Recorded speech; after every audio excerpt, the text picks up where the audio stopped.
It's another beautiful day in the shop, and we are back at it with a laundry list of things to get done.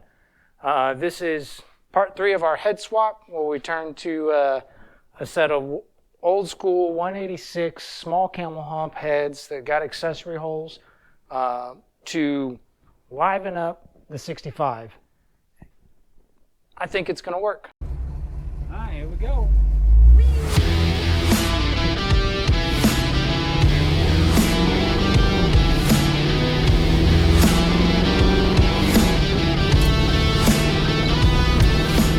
I ended the last video, I threw the intake on it, threw the carburetor sitting on there just so we could look at it, and talked about the distributor I was going to run. And sorry for mumbling on about the points crap for a long time. I might even probably, I don't know, I haven't edited that video yet, but I might cut some of that.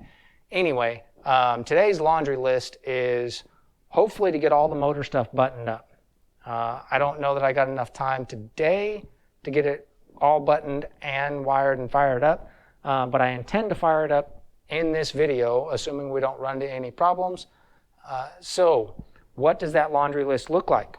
Well, simple thing, we got to put the water temp sensor inside of the head.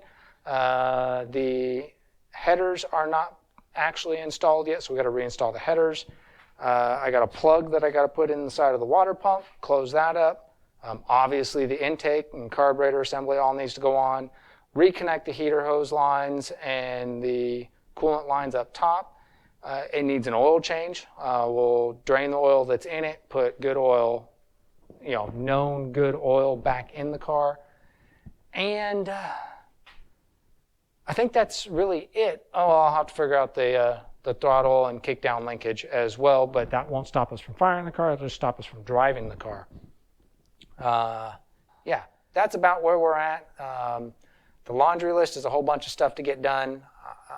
Probably won't film a lot of the boring stuff, bolting it up, but there are a few things that I will touch on about. Again, there's another tip with the thermostat coming and some other little things.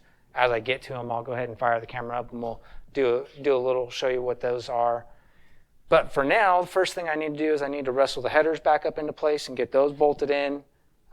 Speaking of, I am going to reuse the header gaskets I took out because they're not totally wasted, and I didn't have another set on hand that I like. And what I mean by what I like, let me slide this down, is you can see on this header gasket how the in location on both ends is just a slot.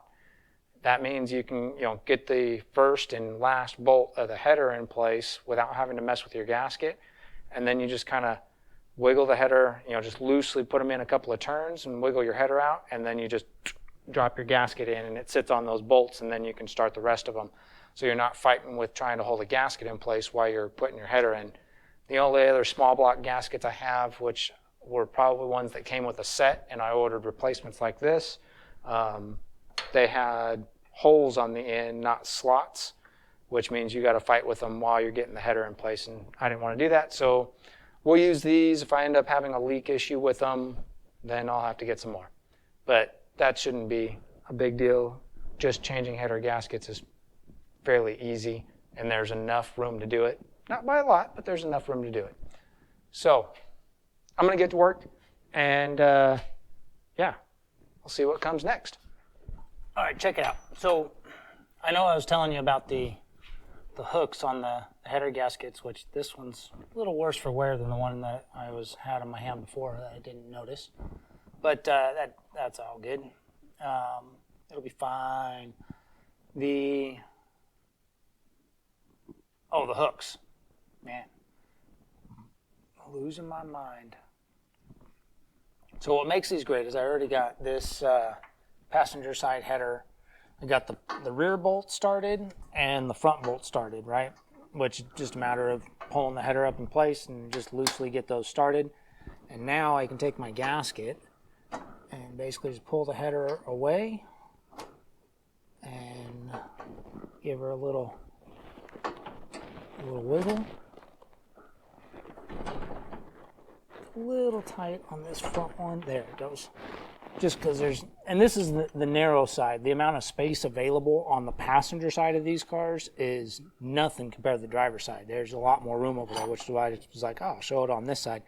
But yeah, so I mean, and then as far as, you know, taking them out, say it's got to be replaced, that's it. It's out. So once they're in, you just give it a little wiggle. There we go. It's down in place, and then you can just take and, you know, start the rest of your header bolts. And then you tighten them up once they're all in place, get it all tight, and your gasket's where it needs to be. That simple. So that's that. I still got to, I'll come back around and tighten those up here in a minute, but I was going to show you another little hack that I hopefully most have figured out, but if you haven't, here it is. So on older plugs, a lot of them are a square drive. That's actually a 3/8 that you can use like an extension to drive them. But as you can see, this plug is a giant hex. I don't have an Allen drive that big. So the easy hack there is you take a bolt that's the right size, and you just pop that in there. Now you have a drive for it, and then you take a nut that's the right size, and you put, well, right size for the bolt anyway. You put that on, spin it all the way down your bolt. Obviously you don't, the length of the bolt, if it's shorter, that's perfectly fine. You just don't have to spin it on as far. You do that, and then shove that in there, just like that. And this is the plug for the side of my water pump. And this nut happens to be a 9/16. Let me just take this guy using my new improvised drive. Oh, that's terribly inconvenient. This plug is not the size for the side of the pump, it's the size for the top of the pump. Well, you get the idea anyways. Now I need another plug. That's perfect. Well, wasn't anticipating that. You know what I'll probably end up doing is I'll probably end up pulling this out and moving it down here and plug that with this plug. And then I won't have to run the reducer on it for my heater hose fitting. Yeah, that's what we'll do. But, and I'll use the same thing. Basically this same setup, put the bolt in there with the nut on it, and then I can put my ratchet on there and tighten it in. And then once it's tightened in, you know, there we go. It just serves as a tool. So that's the input on that. Now I've got to pull that out and redo it. So I'll add that to the laundry list of stuff to do. I'm going to keep trucking.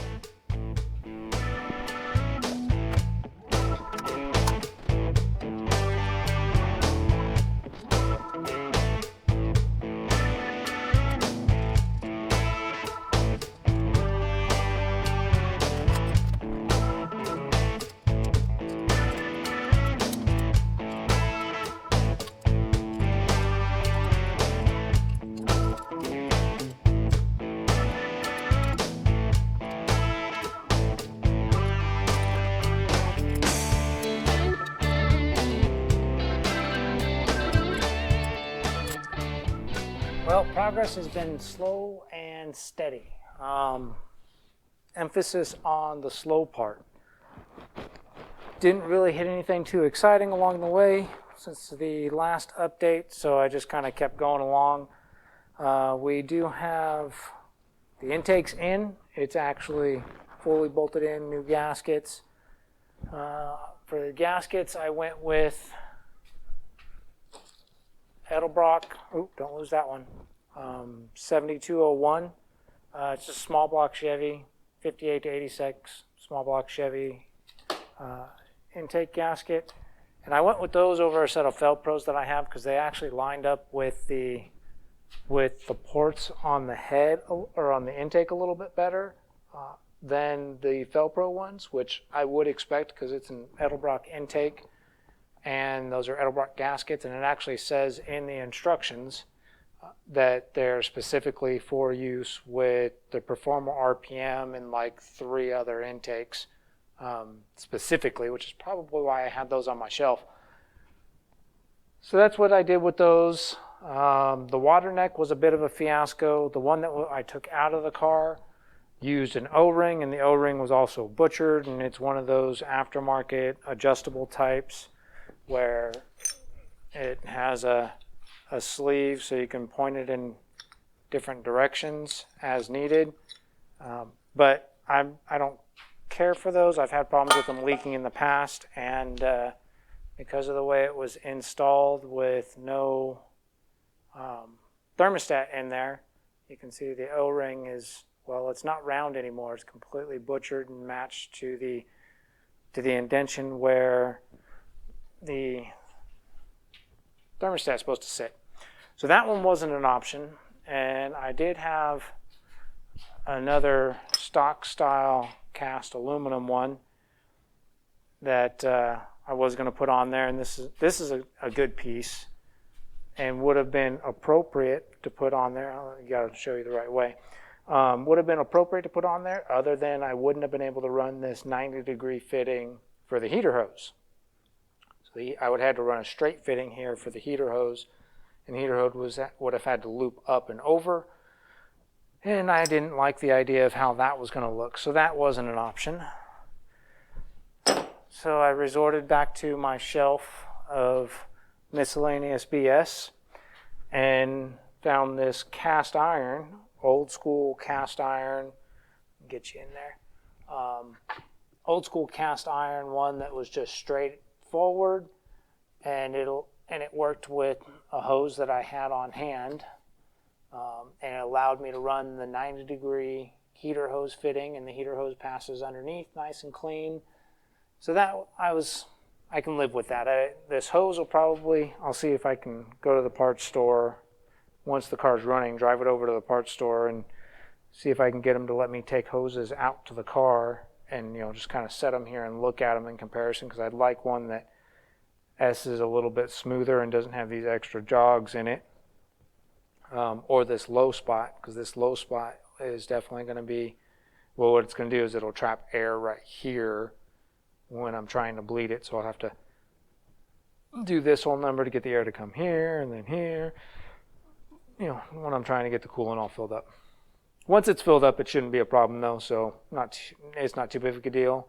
I have run this hose on that car, so I know it works. That's how I also remembered that I had this thermostat housing. All right, moving on. I did change this out. This is now sealed. I used my good old bolt trick that I showed you earlier to tighten that in, and I had to move the fitting for the other heater hose right down here on the side of the pump. However, you might notice that it looks a little bit different because before we had this little stubby guy that was up here in the adapter, and unfortunately, this little stubby guy cannot go in the side of the pump because there's not enough room here for the hex that's on here. So you have to use an extended one, which was all fine and dandy, fortunately, because I had one in the miscellaneous shelf of stuff. But so something to keep in mind if you're going to run a heater hose fitting out the side of the water pump like this on a short water pump, probably most of them. But at least on this specific AC Delco short water pump, you have to have an extended fitting to get clear of the main body where you tighten that up. Okay, what else did we accomplish? Carburetors on there. It's obviously not fully hooked up yet.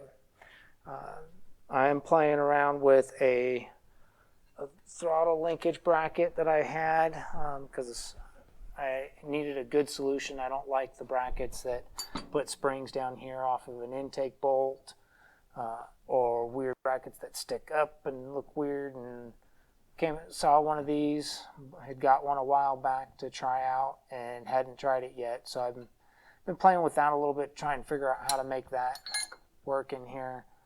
And I like the spring system.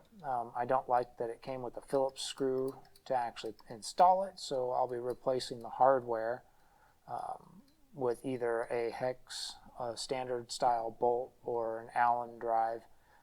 Probably an Allen head bolt or is probably what I'll put in there.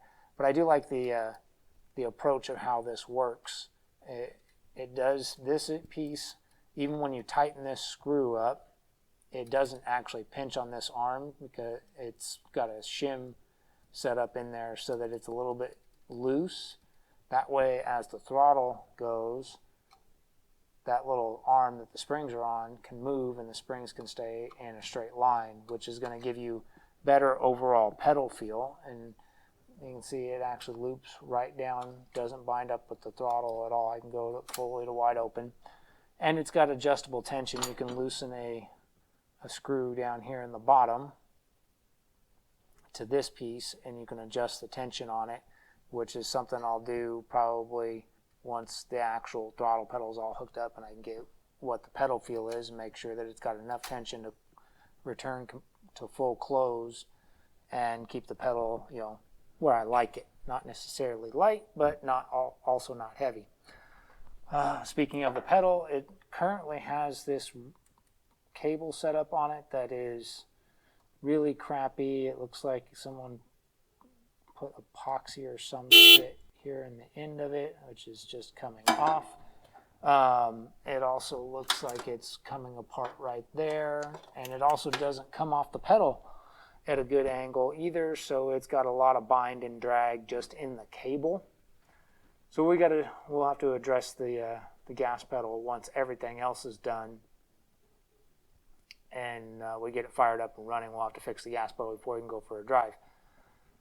And we also, let's see, the kickdown for the transmission, as you can see, I'm not even pointing in the right direction, there we go. This has got what looks to be an OEM style clip on it for the kickdown, which I can feel it pulling at the transmission when I tug on this. But this is not OEM. It looks like someone booger welded a bolt head to the OEM connector that probably is supposed to be in the side of a carb linkage. And then on that bolt they put this weird clevis piece that is somewhat adjustable and has E-clips. I call them E-clips because they're the shape of the E. I call them Jesus clips because when you go to pop them off and then they go, pa-choom, Jesus, where did that go? Anyway, this is completely useless. Unless I modify this little leaning over, if I modify the bottom of the carburetor, this cannot attach because of this part that's turned in, and I don't really want to modify my carburetor to make some BS junk work. So we'll have to figure out a fix for this. Probably see if we can't track down a different clip end here, or maybe we'll get it an aftermarket kickdown assembly altogether, which will probably solve that. Because the second part of the issue with the kickdown is this assembly right here. It uses this square shape that's got a keyed position in it with what appears to be a piece of a stock bracket removed off of an OEM application and cut that was being used before and crudely bolted onto the intake manifold. In short, the kickdown did not work well and was not well adjusted. Now, I might be able to make use of this.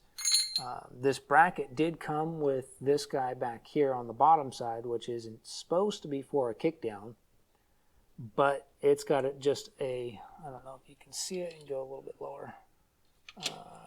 There we go. It's just got a square hole that's smaller than the kickdown size here. So this kickdown cable assembly bit does not fit this guy, which means I have to come up with something there. Might be able to come up with a way to take this bracket and bolt it underneath like that, and that might actually get the job done. We'll have to mess with that a little bit. But so that's that dilemma. What else did we run into? Oh, the thermostat. This was not the thermostat, the temperature sending unit. This guy, which is not in the side of the head, nor is it in the intake manifold. When I went to put it in the side of the head, down here, which you can see I have a different one in there now.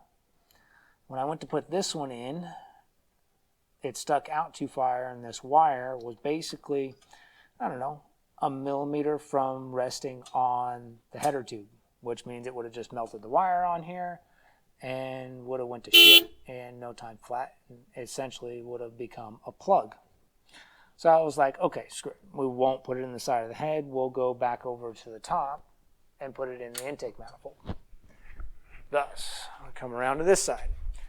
We have a port right here on the intake manifold, which would have worked perfectly other than I can't get that plug out. It does not want to budge. I don't want to crack the intake because I don't want to have to buy a new intake. So we're going to ditch this guy. That's what led me to getting this one, which again was on the shelf of miscellaneous parts. We're going to use that temperature sending unit, and we might have to change the gauge. I'll have to do a little bit of homework. I don't know if the gauge is going to be compatible with that sending unit, if it's got the correct resistance or not.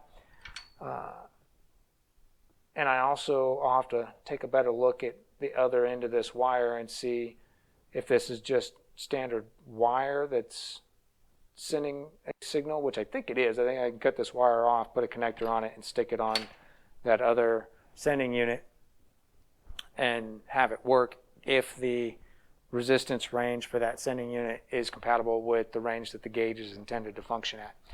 Otherwise, we'll have to replace the gauge,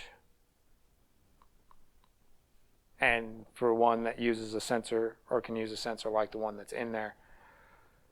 Oh, fun stuff. So that's where we're at. It was a slow, tedious day because of the little things, because of digging around in the shelves, finding solutions to little problems. But we're almost there. I know that at the end of this video I said the car's going to run, which means that the video doesn't end tonight. I'm going to go eat some dinner. I'm going to take a shower. I'm going to go to bed and get back on this another day to wrap this video up, make this engine run, and we'll hear it sing. I don't know that we'll be able to drive it because I don't know if I'll get the gas pedal fixed or not, because I got to figure that out. But we'll at least make it sing, and well, when that happens, I'll be a happy camper. That's the biggest part of the battle right now, is getting all the little stuff buttoned back up and working so that we can hear the engine run. Gas pedal, you know. So yeah, what will be probably days for me will be but about a half a second for you. Hey everybody, we're back. It's been about a week since I've been out here, a whole whopping split second on YouTube. It's amazing how time can just disappear on a video.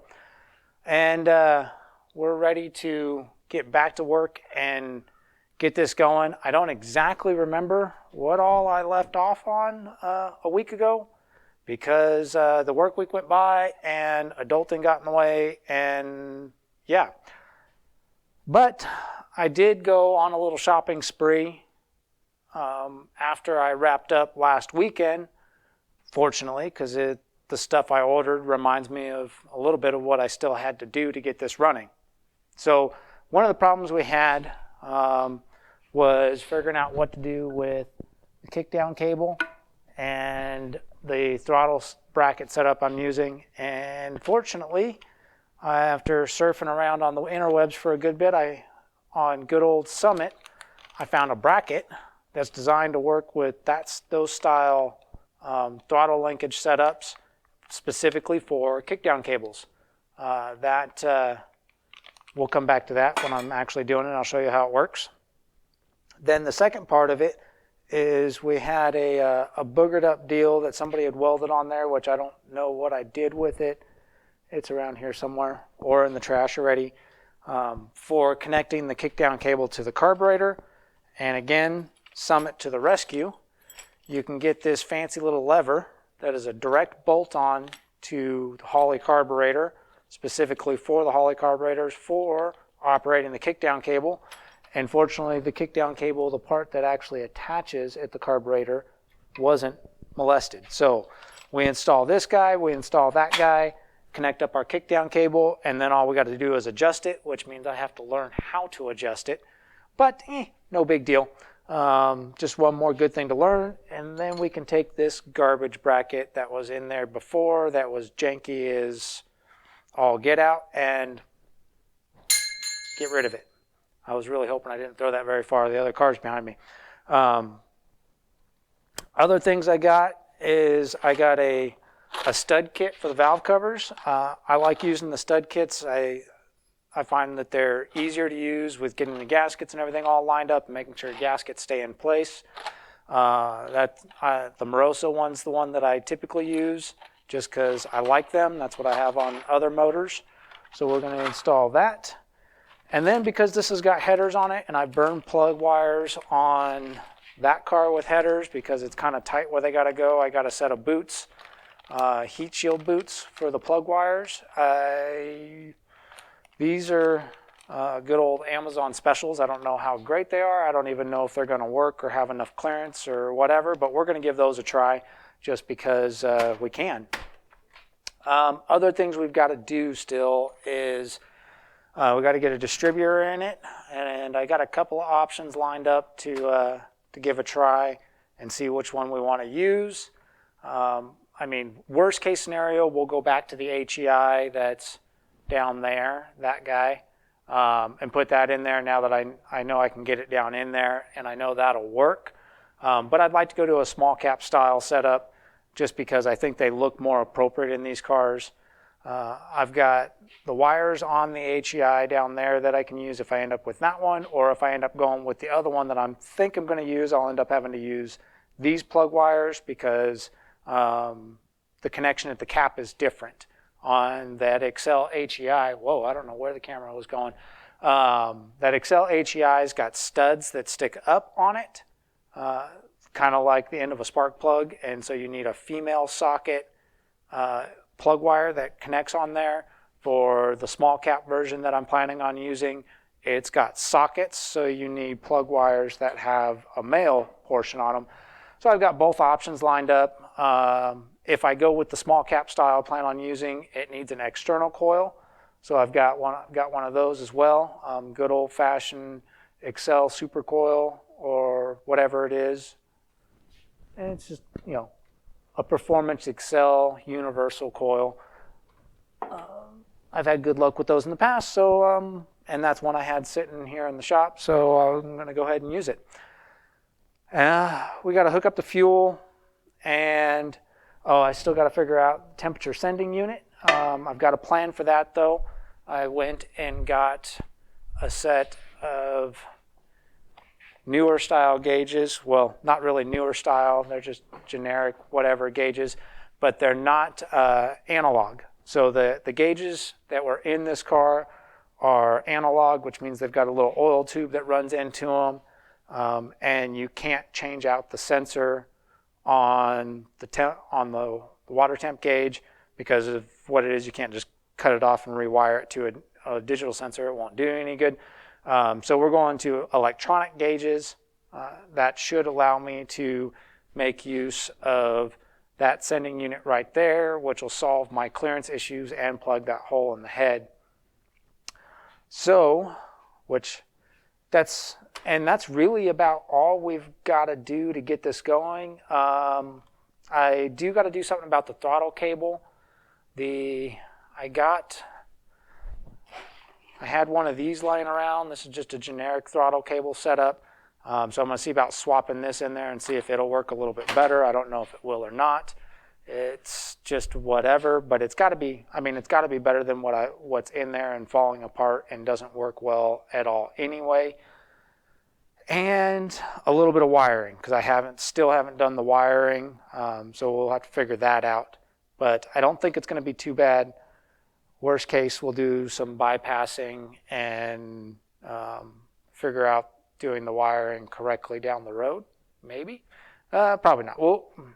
We'll see how much of a rat's nest it really turns into to undo that. Spark plugs, I did have to get a different set of spark plugs because I went to an older style head that uses an O-ring seat and not a tapered seat like we had on there before. Those dog heads used a tapered seat plug like that. And we had to go to an O-ring seat for the heads that I put in there. I went with just an AC Delco 45S.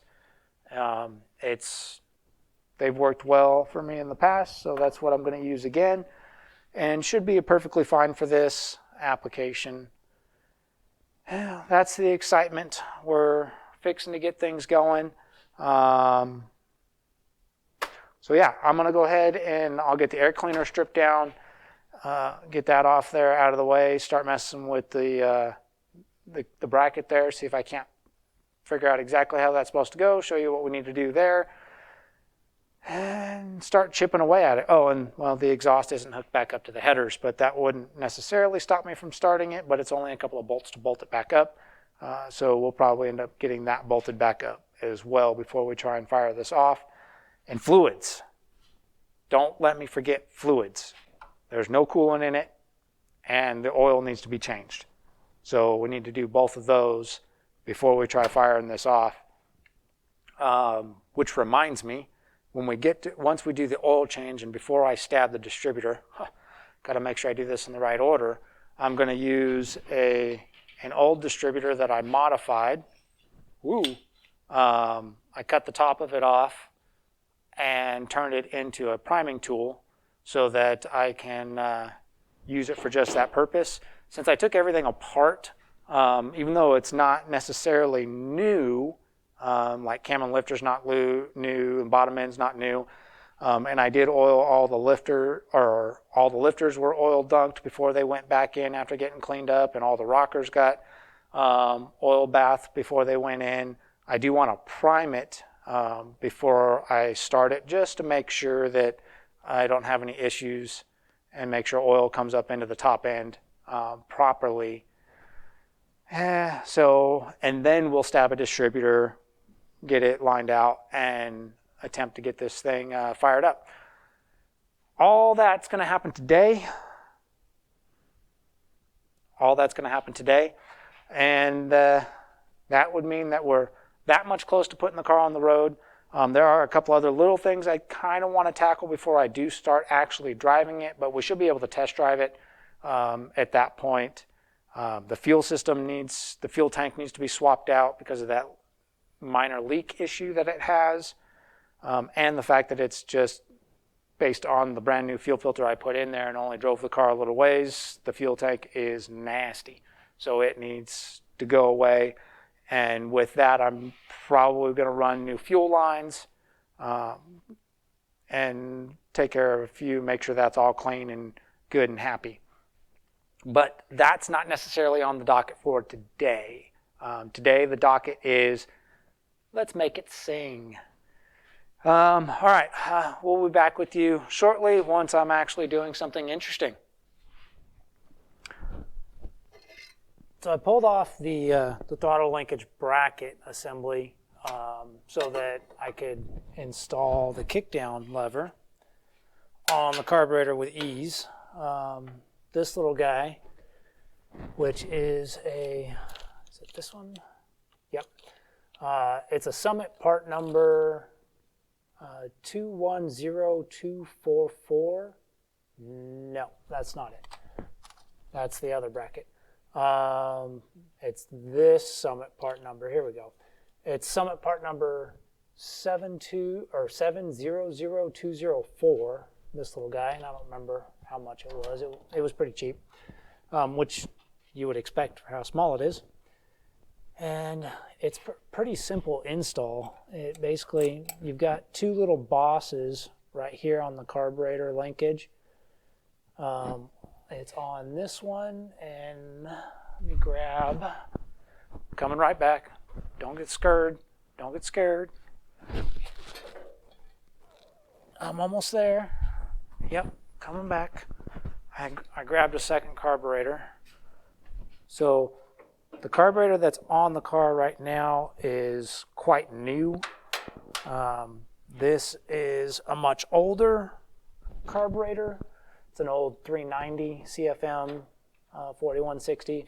Same style of carburetor, but same thing is it's got those two same bosses. So whether you have an older carburetor or a newer carburetor, it's still got that same setup on it as long as it hasn't been screwed with. So this will work on there.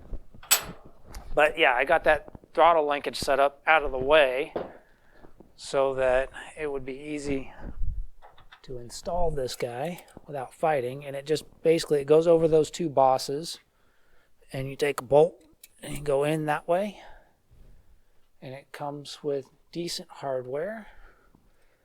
It is fine thread from the looks of it, so you don't want to mix it up with other stuff because you'll cross thread it.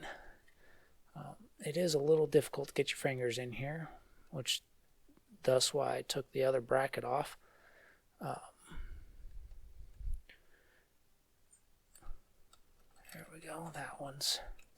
This would probably be easier to install if I took the carburetor all the way out and did it on the bench, but that's okay.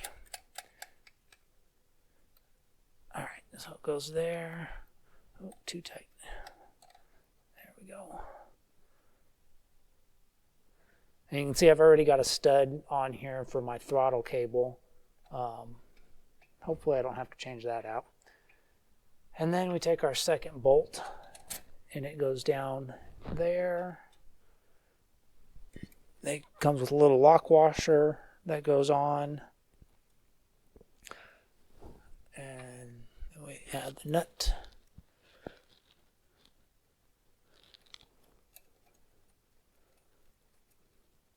Come on.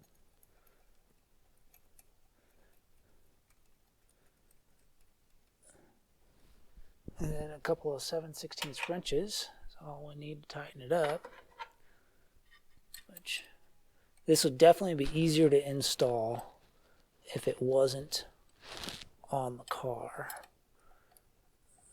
So if you're thinking about doing this and you have your carburetor off the car, that would be the ideal time to do it. Granted, this is spin two nuts off, and I could have had it the rest of the way off, but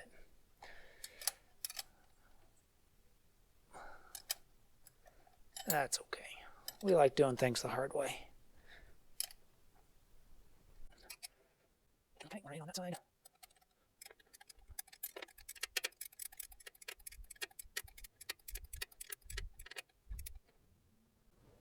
All right. And just like that, the kickdown linkage is in, and then once I have the other bracket on there, get this crap out of the way. Once I have the other bracket that'll hold this back here, this little guy will just snap right on right there and operate my kickdown. So when it goes wide open, bam, pulls the kickdown. So happy with that. That was a quickie. That was an easy fix on getting that attached. So, and then this guy, the original assembly that I got is from Amazon because I didn't want to spend a whole bunch of money on something that I didn't know if it was going to work. And I bought it for a previous project that I just wanted to try it out. And well, that project, the entire motor is gone that was for that project. So yeah, I had it laying on the shelf and I was like, you know what, we'll give it a try on this one. But like I was saying before, it didn't include this kickdown bracket as part of it. And I surfed around on Amazon And I did find one on Amazon. It was like 40 bucks. It was ridiculous for this one piece when the whole bracket assembly for the rest of it was like $22 or something like that. So I went and I started searching and searching and searching, and the best option I came up with, wrong one, was from Summit, as I said earlier, and that's the part number 210244 BLK, which is for that bracket, and it was, I think it was about 20 bucks from Summit for just that one bracket. But as you can see, it mounts right up. It's actually got a couple of guides on it that go to the outside of this, and it through bolts right into the existing bracket. Has adjustability. So if I loosen this just a little bit, and it's just hand tight, as you can see, I can independently, even with those on there, I can independently adjust each one once I get it all hooked up. The hardware that comes with this Ryanstar bracket is terrible. So if you do get one of these, which I'll put a link up there if you want to check it out, I would plan on getting new hardware, because this hardware that comes with it is absolutely garbage. It's very cheap quality hardware. Hell, the whole bracket's probably pretty cheap quality aluminum, to be honest. But the hardware is hands down the worst part of it. And then I would also recommend, even when you replace the hardware, not to over tighten it into this aluminum because it's cheap, but probably use a little bit of blue Loctite once you got everything figured out where it all needs to go. I just have it all hand snug on here. And this guy, you just kind of feed it in like that, drop it onto your carb studs, which you can do this with bolts too if you don't have carb studs. A stud kit for the carburetor does make it easier to install. And we throw a couple washers on it. Go on, there we go. And spin the nut down.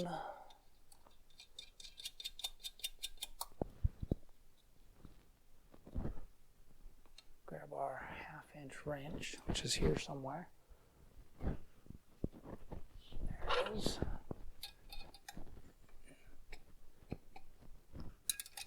And for the moment, I'm just going to snug all these. Just like anything else with your, or everything else on an engine, you don't want to wrench everything, the bolts, tight one at a time. You kind of want to snug them and work around so that the carburetor base all seats nice and flush and you don't tweak anything. Just like when you're doing your heads or your intake, you follow a tightening pattern that's designed to create a good seal and keep everything nice and flat. And I'm working in a circle, but the best way to do it's probably to do an X. And as I'm getting tighter, I'll start going that way. And you go across, by going across, that typically, kind of like a wheel, you do the star pattern on a 5-lug kind of deal.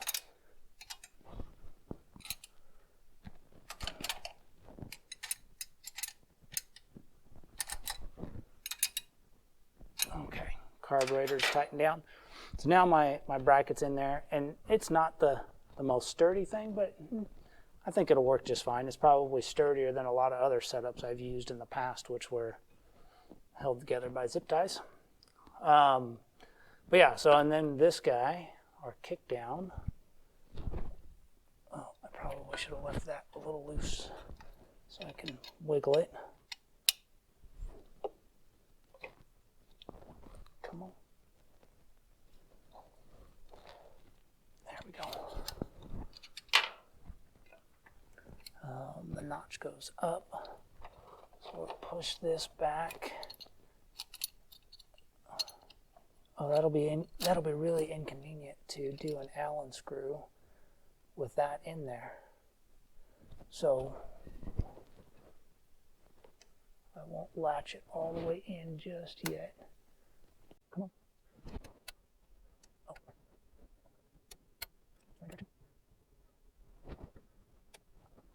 should just fit in here. Why is it? It's fighting. Oh, you know what?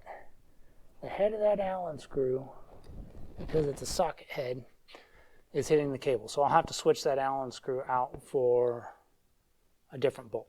But anyway, you get the idea. Then that comes through and hooks on like that.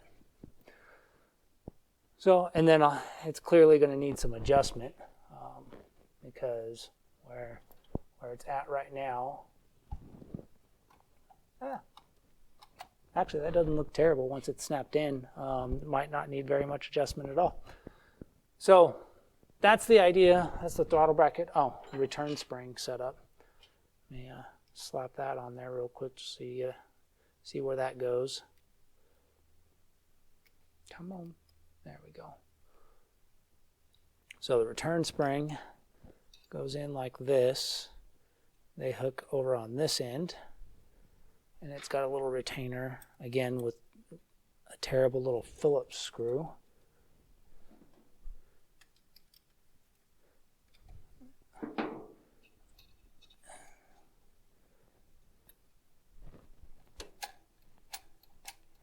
Just like that. That's a little. And the hardware that came with this Ryanstar bracket is also metric, so keep that in mind when you're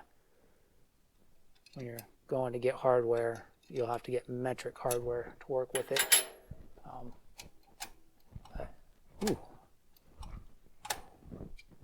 That's it. That's assembled. Throttle cable, once I get that changed out, will have to be routed and come in up here. It'll go. I guess we can throw this one in there just for giggles. Oh, I don't. Nope, I have to take it apart to get it in there. Anyway, it'll feed through there. The two jam nuts will clamp up against that and hold the throttle cable in place, and it'll hook on right there to that stud. So, not a bad little setup. Once I get it all dialed in, I think it's going to work really well. Those springs are kind of loose at no throttle, but they do get, I don't know if that extra tension's coming from the kickdown. Oh yeah, the added tension was coming from the kickdown, so we'll have to adjust that a little bit. But yeah, it's a pretty neat little setup. If you're looking for a throttle solution for something like this where the factory linkage is gone or factory V8 linkage wasn't an option and you have to make something and you're going to a cable setup, these little brackets are pretty nifty, and at least on a 4160 series Holley, it fits really well. You can get the kickdown bracket that bolts right on there. And thanks to Summit, you can get the kickdown bracket side that mounts to this linkage or to the overall throttle assembly. Yeah, neat little deal. So I'll put links to all of that stuff down below in the description if you want to check it out. And yeah, that's, other than some tinkering to get that all dialed in, that's pretty much good to go. So I'm going to move on with some of the other tedious stuff, and we'll dial you back up on film when we get to the next interesting tidbit. Things don't always go to plan, and I have been struggling big time with a couple of the small things that I thought were going to be fairly simple. So for starters, those generic throttle cable sets, that one that I showed just a little bit ago, this thing, they don't work for a damn in Chevy IIs, combined with the gas pedal that someone put in this car because it doesn't have the factory gas pedal, which is why I had to resort to figuring something out with a throttle cable to replace the junky one that was falling apart that was in here. And it'll work, but it doesn't work well. There's still drag on it. I even changed the position of the pedal to improve the pull angle on the inside, and I'm just not happy with it. It'll get us by for the moment, but I'm definitely going to figure out something different for this because it's just not acceptable. This bracket assembly, on the other hand, seems to be working pretty well. I'm pretty happy with that. When I push the pedal right now, I'm pretty sure I'm getting full throttle, at least pretty close to it, enough to get by. But so this took entirely too long. I probably spent an hour, hour and a half just screwing around with this damn cable, trying to figure out how to get it to work without binding up. And well, we're kind of there. So, and I went to move on to the next thing, which I was like, oh, you know what, I need to get the oil drained out of it so that I can put oil in it, prime it, and stab a distributor. And I came down underneath here, and I was like, oh yeah, I grabbed my oil pan and realized that I didn't put the starter back in yet. And when I put the header back in, I didn't make sure the starter was on the other side, because I still had it wired up, because that allowed me to get the header down out of the way. But what I should have done when I put the header back on was make sure that the starter was on the other side where it needs to be. So now I've got to disconnect the starter in this little tiny space, get the wires disconnected so I can put them back on the other side of the header and get the starter put up. So it has been a struggle. I'm on the struggle bus today, but I'm not going to let that kill my motivation. I'm going to keep going, get that unwired, and keep striving to get this thing fired up today. If only a couple of these little things would just cooperate a little bit better, then I'd be a much happier camper. But sometimes, that's just how it goes when you're working on hot rods, and you overlook something and miss something, and you take a half step forward so that you can take 3 steps back. Anyway, that's the update for now. Hopefully, shortly I'll have something more exciting to actually film. Back to it. So as usual, I have underestimated the amount of time it was going to take to do the small stuff. It looks the same, other than the last time I had the camera going and there was a valve covers on it, and so valve covers are off, so I went backwards. I did put the studs in, the valve cover studs in. Woohoo! The starter's back in. It was kind of a pain in the neck. That's kind of a long story. I had the headers on and off a couple of times. While I was underneath doing the starter, I noticed a spot on the driver's side header that was really tight to the steering. So I pulled it back off and gave it a little bit of tender loving care with the 2-pound sledge. And now we've got clearance there. That may have been contributing to our real stiff steering and our lack of wanting to return to center, on top of the suspension stuff that we talked about in a previous video. But not exactly sure. Either way, it's not going to be a problem now because there's breathing room. What else did we do? Man, I did an oil change. Got the old oil out of it, new oil in it, which was kind of a pain in the neck. I'm a big fan of the older intake manifolds that have the fill neck right here. Find that extremely useful. Since I didn't have valve covers on, I couldn't just dump the oil inside right through the breather hole on the valve cover, because they weren't bolted down, and I didn't want to bolt them down yet because I actually want to prime it up and see some oil come up through it. So I was like, okay, well then I'll just drain the oil directly into the drain port, which used this tiny little funnel right here in the front of the head. There's one of the holes that goes right down for it to drain back. And pouring cold 2050 through that tiny little funnel took forever. I mean, forever. But we got there. So oil's in it. Exhaust is all put together. Starter's on. Unfortunately, the electrical is still not done, so I don't know if we're actually going to make it to getting it started tonight. But what we will do, and what I wanted to show you, was priming it up. again, this was just an old, I got so many tools everywhere. Noise, noise, noise.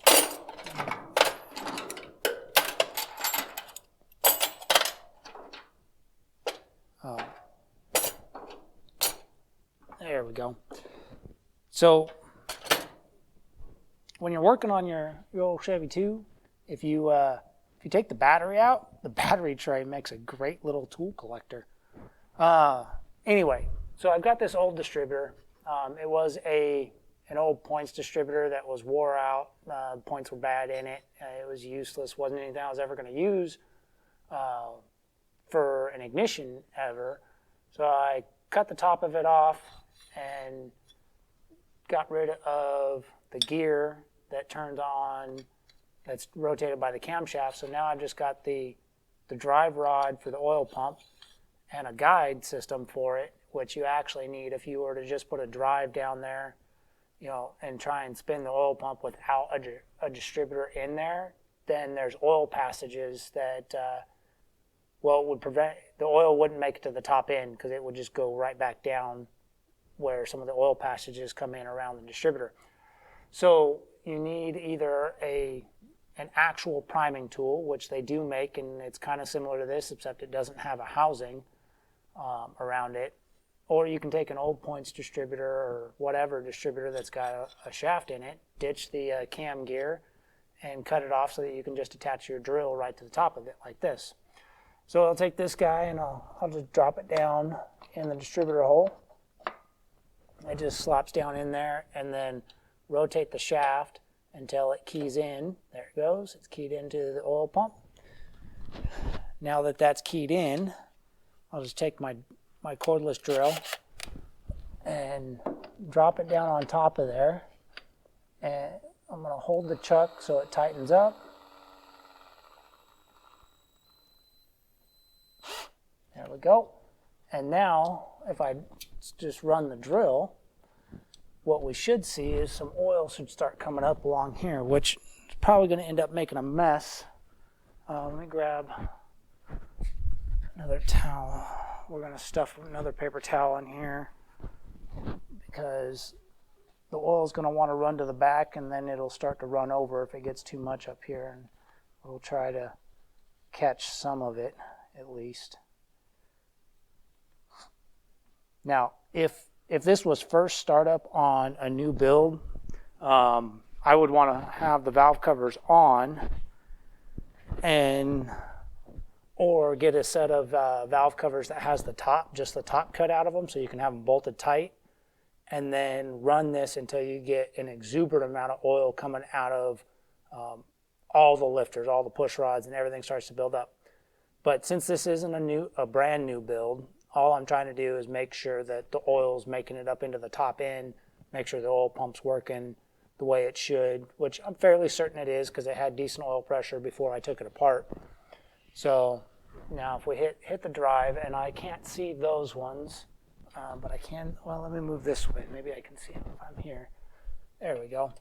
Let's see. So, and you want to drive when you're doing this, you want to drive the drill in a typical forward direction or clockwise direction. That's the correct rotation for the pump. So, and you can run it slow, you can run it fast. You can see that the drill's under a good bit of load. That's because the pump's picking up oil.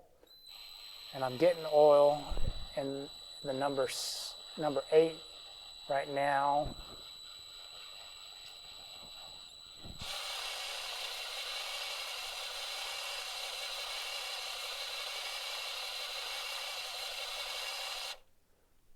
Okay. Number 8 got a good bit of oil, but that's the only one that I saw a good bit of oil come up in. So what we're going to do is we're going to rotate the engine over a little bit so that the cam's in a different position, and see if we can get oil to come up in a different spot. And again, this means I'll have to bring it back to top dead center for setting my distributor, but I know where that's at, so that won't be an issue. So we're going to go ahead and rotate it about 180 degrees, which is about right there. we'll go ahead and we'll run it a little bit more.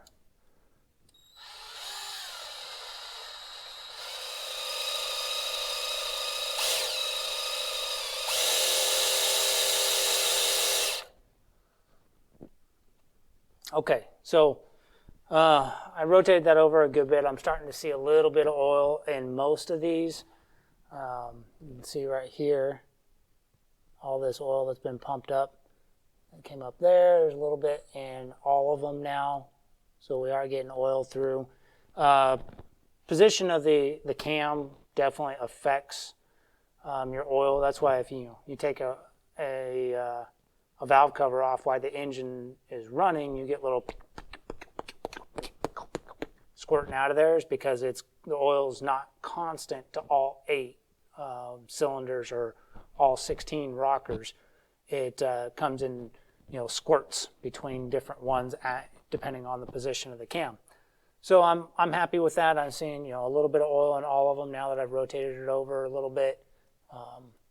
So anyway, that's a simple, easy way to prime up an engine. It can be a little time consuming.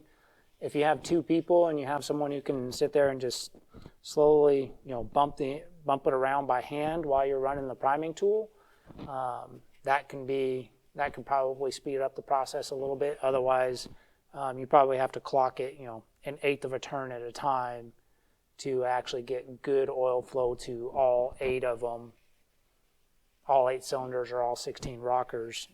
But I've seen enough. I know the oil is coming up to the top end.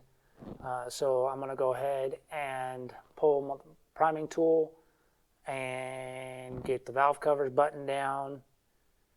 And once we get that done, the last hurdle that we have, we have 2 hurdles left. We got to deal with getting the alternator wiring sorted back out so that the electrical system's complete again, and get the gauges hooked back up. The sensors are in place for the new gauges, but the gauges themselves aren't installed and they're not wired yet. So that's going to be a little bit of time. Yeah, so in short, I wanted to have this going today, but as you can see, we're losing daylight. That means the day is slipping away. A lot of the little stuff was just struggle bus big time on this today, doing dumb stuff. I mean, I got a new inspection cover for the 700R4, and because the one I got before was for a 4-wheel drive, turns out I didn't know that the 4-wheel drive inspection cover didn't work on the 2-wheel drive transmission. Learned something there. So I got one of those now to get rid of because I have no use for it. And I went on, Summit and ordered up a proper inspection cover for a 2-wheel drive application, only to find out that it won't fit with the starter that's on this motor. For some reason, something's binding up right there, and it's really hard to see under the car what it is.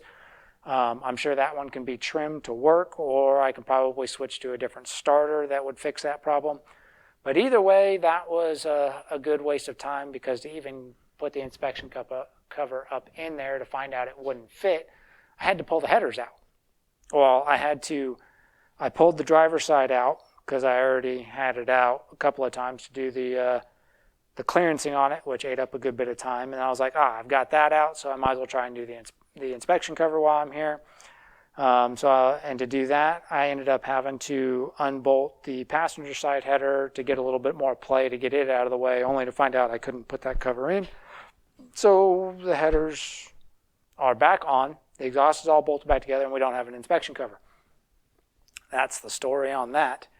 And that throttle linkage stuff just killed me on time earlier. It really hurt my motivation because I just not happy with that. I'll have to figure that out. Either way, I'm going to go eat some dinner, hopefully recharge the batteries a little bit, and get back out here, and hopefully, maybe, I can buzz through the wiring fairly quick. And if we can get through the wiring fairly quick, then we should be able to fire this up.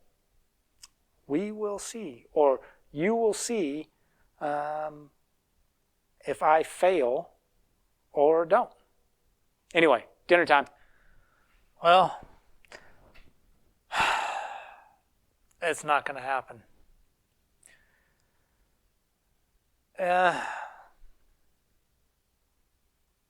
It's just one of those things, you know.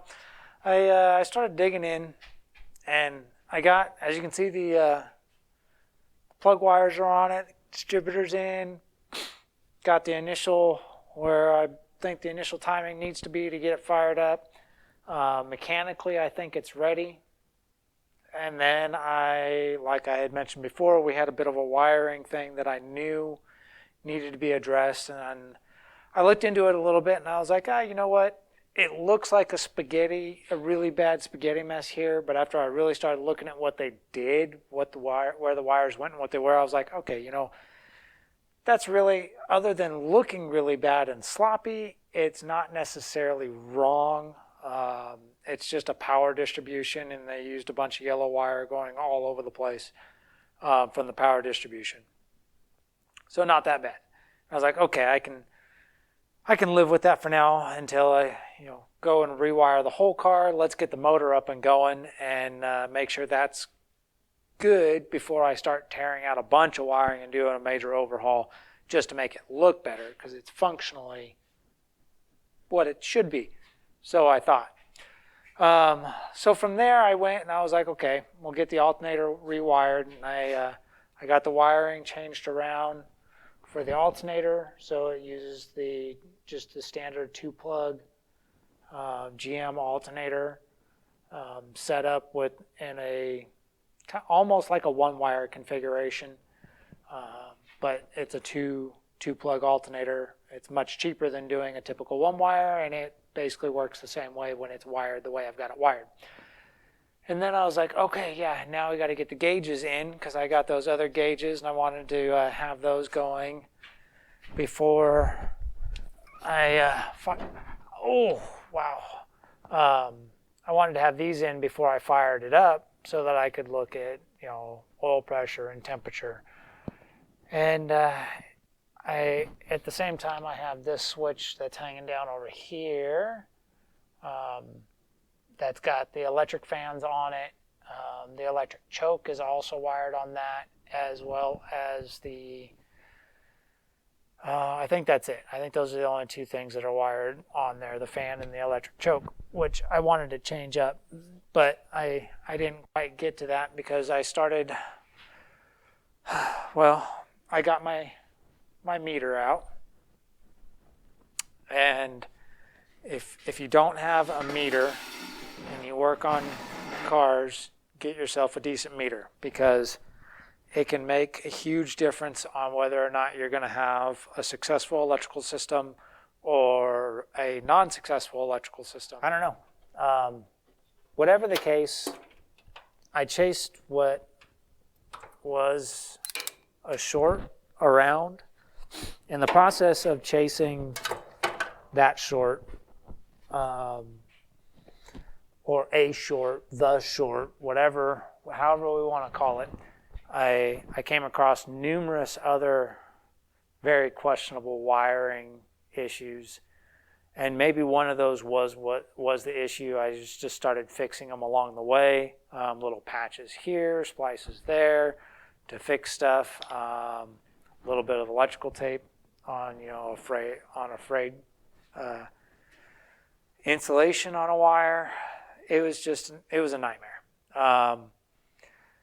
I still don't think we're done with the wiring issues. I still think there's more of that to come. I really need to probably just rewire the whole car to not have any of those issues. It's like, I mean, even things like this, I don't know, you can't even see because I'm showing you the wrong thing. Yeah, things like this where there's wires that are cut. I don't know if those are, yeah, they are in the factory harness, so those are factory wires. I don't know what those originally would have been, or why they're cut and they're just loose. I found some more stuff like that up under the dash for the brake lights that is cut and done weird. So anyway, where I'm finally at now is the car's basically wired up the way it was before I took and changed the alternator, because it was going to take way too much time to do anything else. I did add a couple extra wires and extra circuit that I know what it was for, which is the new gauges. And I went straight to a known good power source and a known good ground for those, because the fuse box looks questionable and the rest of the wiring's questionable. I was like, nah, I don't want to try and tag on to any of that stuff. We'll just go straight to a good source and have it on a switch circuit for now. And that's that. Unfortunately, that's where I'm going to call it a night, and probably call it for this video. It's probably closing in on midnight now. It's cold. I don't want to be that neighbor firing this off late at night, because it's not a loud car, but it's not a quiet car.